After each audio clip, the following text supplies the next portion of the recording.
부산 사직야구장에 다시 한번 낯선 공기가 감돌고 있다. 응원가도 이름값도 아니다. 이번 시즌 롯데 자이언츠를 설명하는 가장 직관적인 키워드는 단 하나, 구속이다. 공 하나가 포수 미트에 꽂히는 순간 체감 온도부터 달라졌다. 마운드에서 느껴지는 긴장감이 예년과 전혀 다른 결을 만든다. 상대 타자들 역시 초반부터 스윙 타이밍을 잃고 흔들리고 있다. 150km를 넘기는 공을 던질 수 있는 투수가 10명. 단순한 숫자가 아니다. 과거 구위는 있으나 불안한 팀으로 불렸던 롯데의 이미지가 이 한 문장으로 완전히 바뀐다. 빠른 공이 옵션이 아닌 기본값이 된 순간 팀의 기준선 자체가 달라졌다. 이 변화는 우연이 아니라 분명한 흐름이다. 그리고 이 흐름은 이제 막 시작됐을 뿐이다. 더 놀라운 사실은 이 변화의 중심에 외국인 투수가 아니라 국내 젊은 투수들이 서 있다는 점이다. 과거라면 상상하기 어려운 장면이다. 롯데 마운드는 지금 단순한 전력 보강이 아니라 체질 변화의 문턱에 서 있다. 이 변화가 착시인지 아니면 진짜 반전의 신호인지는 이제 곧 증명될 차례다. 지난 시즌 롯데에서 30이닝 이상을 던진 투수 중 직구 평균 구속 150km 이상을 기록한 선수는 5명이다. 단순히 빠른 공을 던질 수 있는 투수가 늘어났다는 의미를 넘어선다. KBO 리그 전체를 놓고 보더라도 평균 구속 150km를 넘기는 투수는 여전히 소수다. 그중 4명이 국내 투수라는 점은 더욱 이례적이다. 이는 롯데가 외부 수혈이 아닌 내부 성장으로 마운드의 방향을 바꾸고 있음을 의미한다. 구속은 타고나는 요소가 크지만 유지와 반복은 시스템의 영역이다. 롯데는 이제 한두 명의 특이 케이스가 아니라 다수의 강속구 자원을 보유한 팀으로 분류되기 시작했다. 이 차이는 시즌이 길어질수록 더욱 선명해진다. 상대 타선은 한 경기, 한 이닝이 아니라 시리즈 전체에서 체력과 집중력을 소모하게 된다. 이것이 바로 숫자가 만들어내는 압박이다.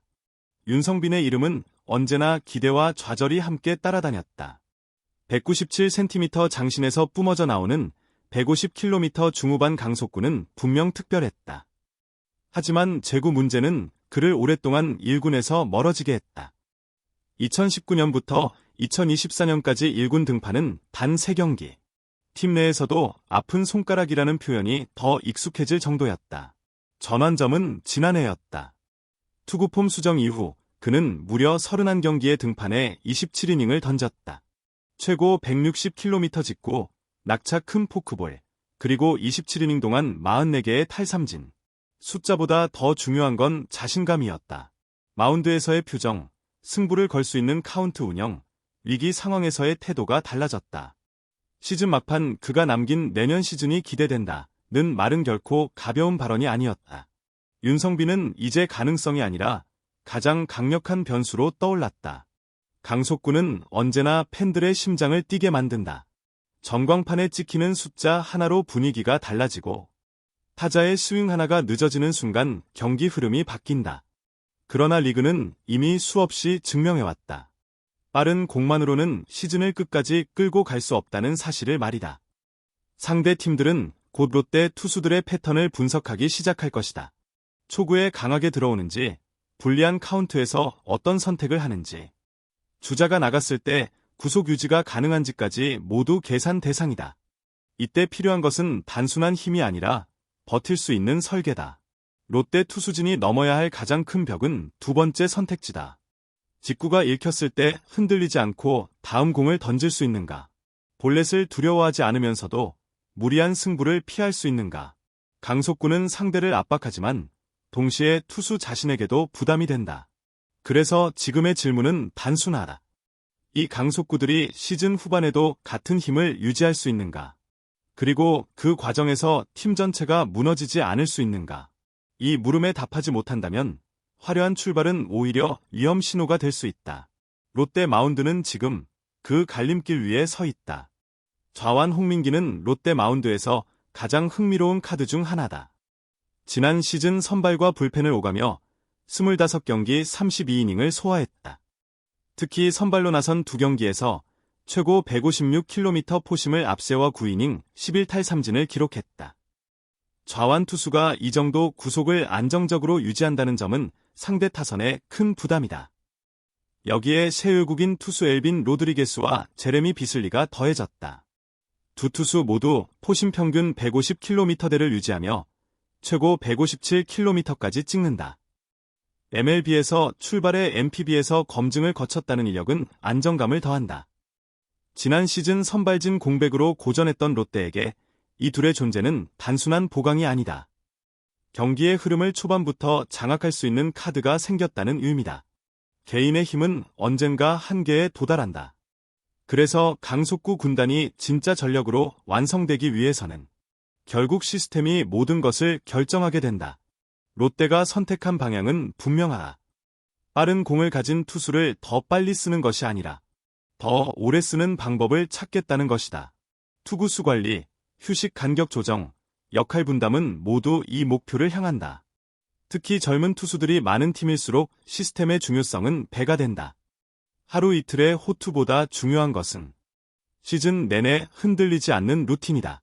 구속이 떨어지는 시점, 컨디션이 나빠지는 구간을 얼마나 빨리 감지하고 대응하느냐가 승패를 가른다. 롯데는 더 이상 한 명의 에이스에 모든 것을 걸지 않는다. 여러 명이 나누어 책임지는 구조를 만들려 한다. 이 방식이 자리 잡는다면 상대팀은 매 경기 다른 유형의 강속구를 상대해야 한다. 이것이 시스템이 만들어내는 가장 큰 압박이다. 물론 이 과정은 쉽지 않다.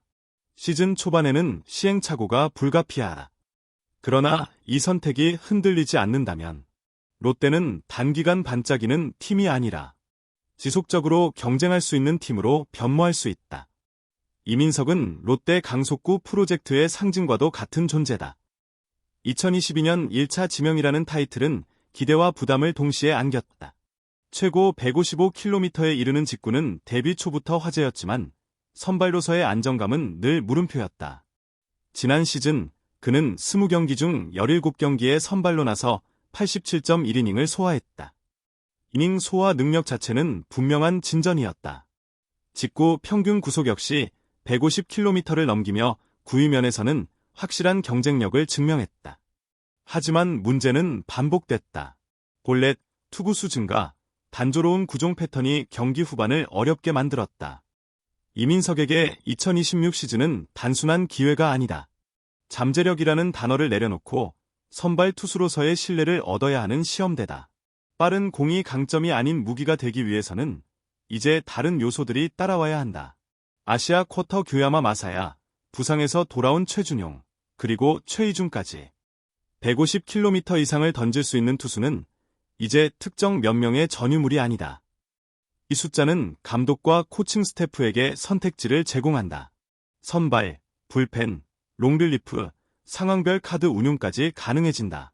문제는 이제 없어서 고민이 아니라 어떻게 쓸 것인가다. 이 단계에 도달했다는 것 자체가 롯데 마운드의 변화를 증명한다. 2026 시즌 롯데 마운드를 바라보는 시선은 두 갈래로 나뉜다.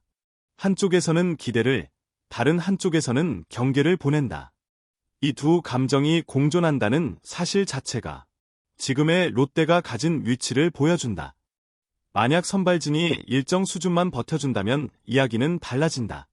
경기 초반 대량 실점을 막고 불펜이 제 역할을 할 수 있는 환경이 만들어진다. 이 경우 롯데는 경기 승부를 걸 수 있는 팀이 된다. 하지만 선발이 무너지는 날이 반복된다면 강속구는 오히려 소모품이 된다. 불펜 소모가 빨라지고 시즌 중반 이후 체력 문제로 이어질 가능성도 커진다. 그래서 2026 시즌의 핵심은 몇 승을 거두느냐보다 어떤 흐름을 만들 수 있느냐다.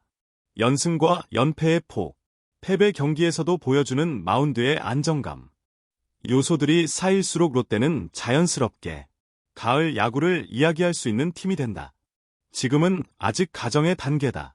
그러나 분명한 것은 이번 시즌 롯데 마운드는 그 어느 때보다 많은 이야기를 만들어낼 준비가 되어 있다는 점이다.